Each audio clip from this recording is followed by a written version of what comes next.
Ketika manusia melihat bahwa matahari itu adalah Tuhan, maka dia menaikkan permohonan kepada matahari. Makanya di Jepang mayoritas mereka menyembah dewa Ra, menganggap matahari isegan, dia adalah Tuhan.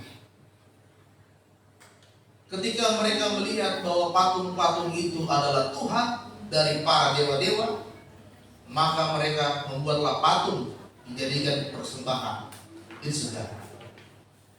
Ketika mereka melihat bahwa gunung itu adalah Tuhan yang layak disembah, maka mereka menaikkan permohonan mereka kepada gunung karena mereka menganggap itulah Tuhan.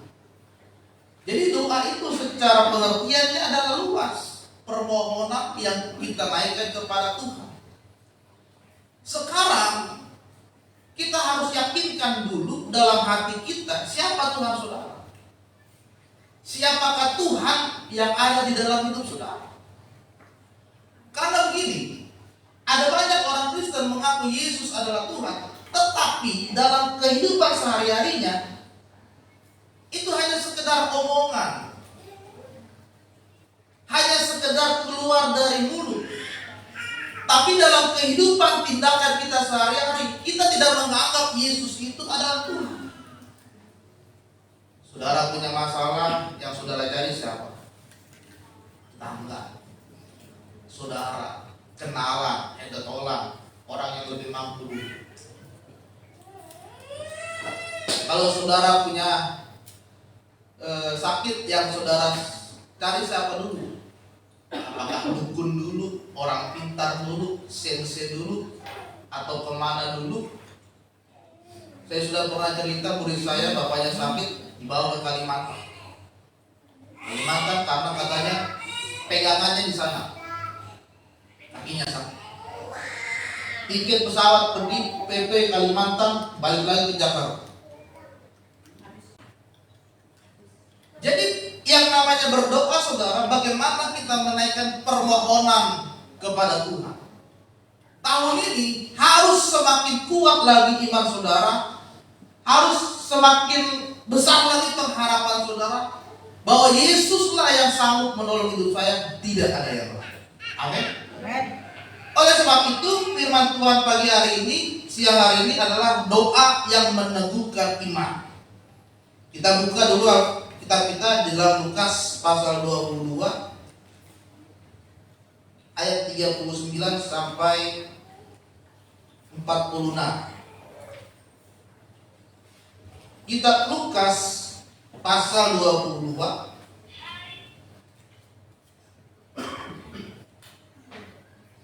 saya tidak lama saudara, ini paling 20 menit. Nah tadi udah ada yang bawa termos isinya apa ya, kurang tahu. Tablet ya. Kitab Lukas pasal 22 ayat 39 sampai 46. Kita akan melihat firman Tuhan ini dari sebuah peristiwa yang dialami oleh Tuhan Yesus ketika dia berada di Getsemani. Kita baca secara berganti-gantian. Saya akan baca ayat 39, saudara ayat ke-40, dan seterusnya sampai ayat ke-46. Di taman Getsemani, lalu pergilah Yesus keluar kota, dan sebagaimana biasa ia menuju Bukit Zaitun, murid-muridnya juga mengikuti dia.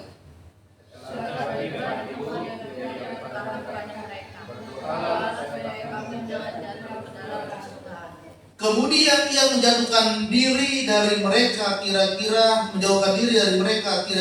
10 lempar batu jaraknya, lalu dia berlutut dan berdoa katanya, "Ya Bapa, jikalau Engkau mau, ampunilah cawan ini daripadaku, tetapi bukanlah kehendakku, melainkan kehendak-Mu lah yang terjadi." Maka seorang malaikat dari langit menampakkan diri kepadanya untuk memberikan kekuatan kepadanya. Dia sangat ketakutan dan makin bersungguh-sungguh berdoa. Tubuhnya menjadi seperti tipiran darah yang bertetesan di tanah.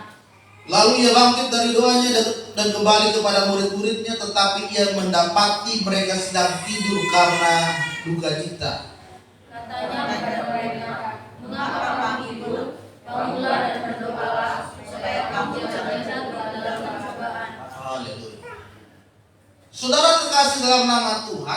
peristiwa sebelum Yesus ditangkap dan peristiwa sebelum Yesus disalibkan. Bagaimana pada saat itu sebetulnya Yesus sudah mengetahui kalau dia akan ditangkap dan dia sudah mengetahui bahwa dia akan disalibkan untuk menebus dosa kita. Di Taman Getsemani, Yesus menguatkan kepada murid-muridnya, berdoalah. Perkataan yang langsung keluar dari mulut Tuhan Yesus kepada murid-muridnya pada saat itu, berdoa. Supaya kamu tidak jatuh ke dalam pencobaan.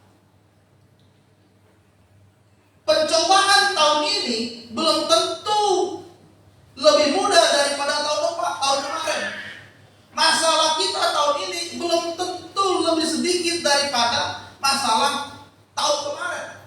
Mungkin saja tahun ini Tuhan kasih kita masalah yang lebih besar daripada tahun kemarin. Mungkin saja saat ini, tahun ini Tuhan berikan masalah di mana kita tidak menemukan jalan keluar. Di situ ada tembok, di situ ada jalan tertutup, di situ ada jalan yang buntu. Mungkin saja tahun ini kita sedang diproses iman kita kepada Tuhan, sehingga tahun ini waktunya kita bangkit mengalami pendewasaan ini, sehingga ada perubahan yang baru dalam hidup saudara. Oleh sebab itu, doa itu adalah kekuatan dalam hidup kita.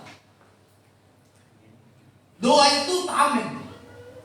Makanya saudara, ketika kita punya pergumulan, berseru kepada Tuhan. Ketika kita sedang sakit, berseru kepada Tuhan. Ketika kita sedang ada masalah yang berat, datang kepada Yesus. Ketika tembok tertutup, pintu tertutup, ada jalan buntu, ada tembok yang besar, berseru kepada Tuhan. Itulah kekuatan dari doa. Itulah kuasa dari doa, di mana kita naikkan permohonan kita kepada Tuhan kita Yesus Kristus. Karena di dalam doa itu saudara ada 3 hal. Yang pertama adalah harapan. Kita berdoa pasti kita punya harapan. Tuhan, saya berdoa tahun ini saya diberikan atau dipertemukan dengan pasangan hidup, jodoh, dan tahun ini mau pesta. Ayah bilang amin, mau pesta lagi. Takutnya amin ya, mau lagi nih. Oh yang itu, ya. Saya kira amin, saya juga gitu ya. Oh iya. Siapa tahu begitu? Ya, Tuhan, tahun ini kami mau buka usaha.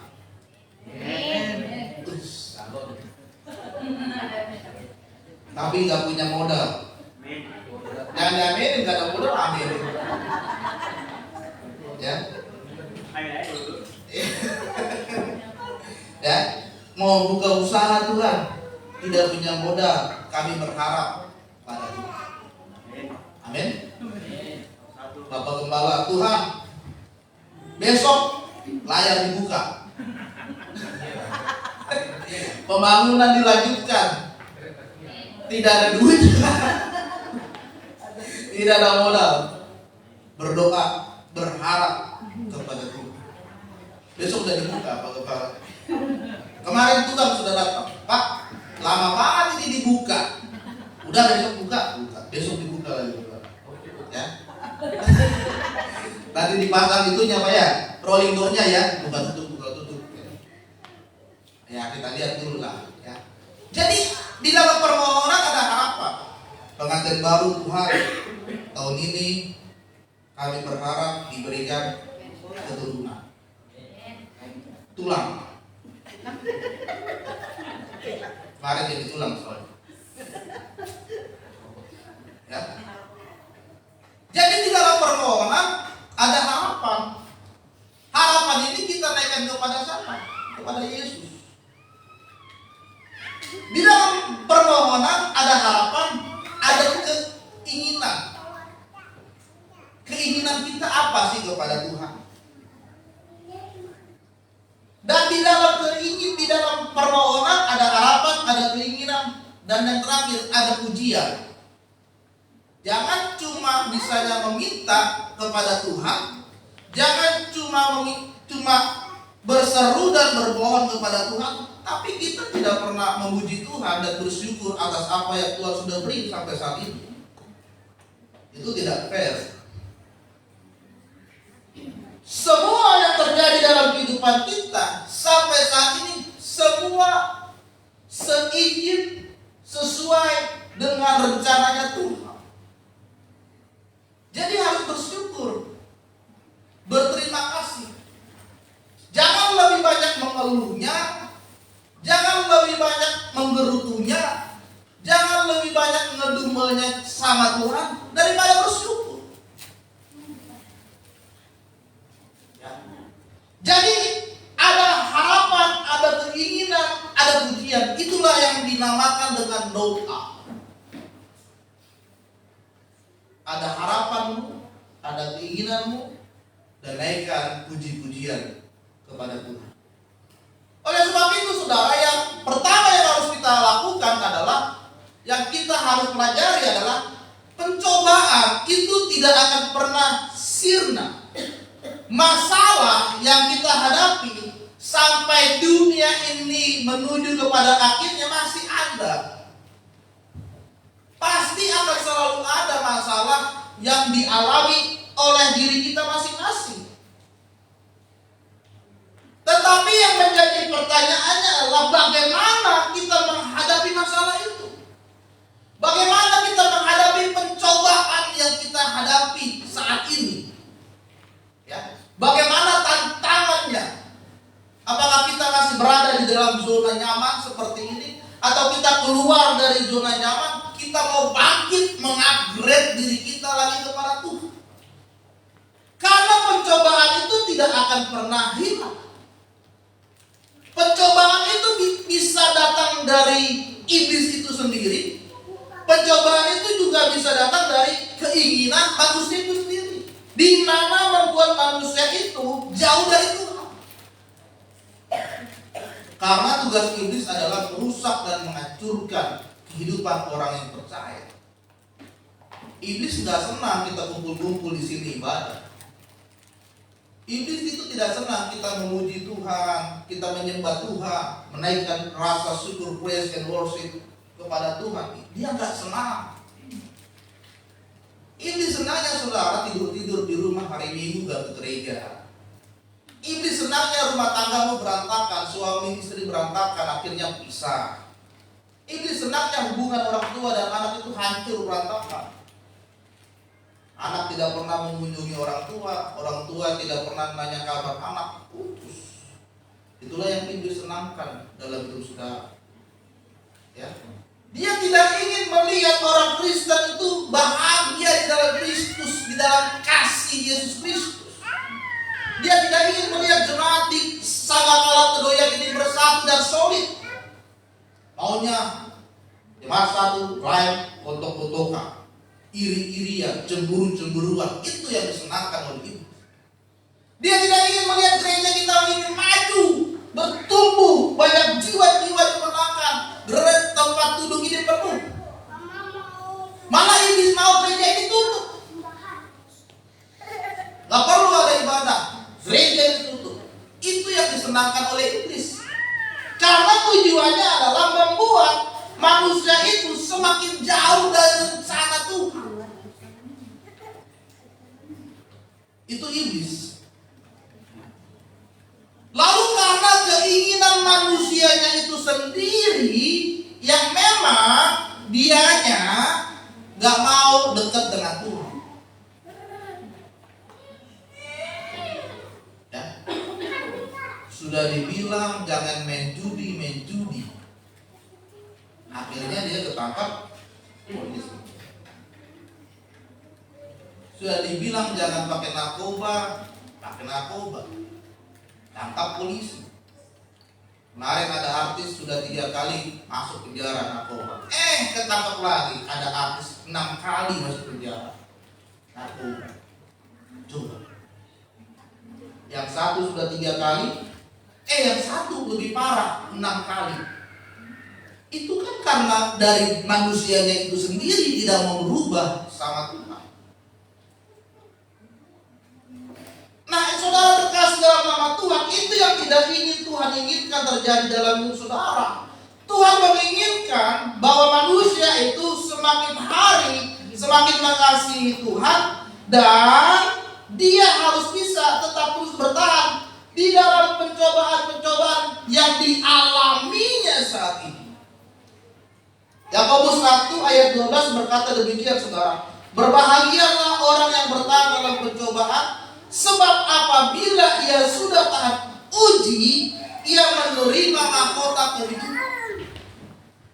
Yakobus bilang begini, berbahagialah orang yang kuat ketika dia punya masalah, ya. Sebab ketika dia bisa melewati masalah itu, Tuhan sudah menyediakan dalam hidup kita mahkota kehidupan.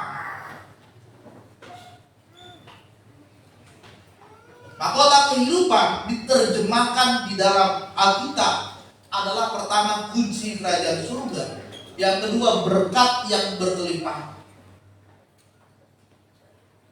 Tapi syaratnya kita harus kuat dulu, tahan uji. Baru ada masalah sedikit udah bimbing, ngambek, gak mau gereja, gak mau ibadah, gak mau pelayanan. Ya udahlah. Padahal Korintus mengatakan dalam hidup kita bahwa setiap pencobaan yang kita alami adalah pencobaan yang biasa, yang tidak melebihi dari kekuatan manusia. Tapi kadang manusianya ini ya saudara, terlalu lemah.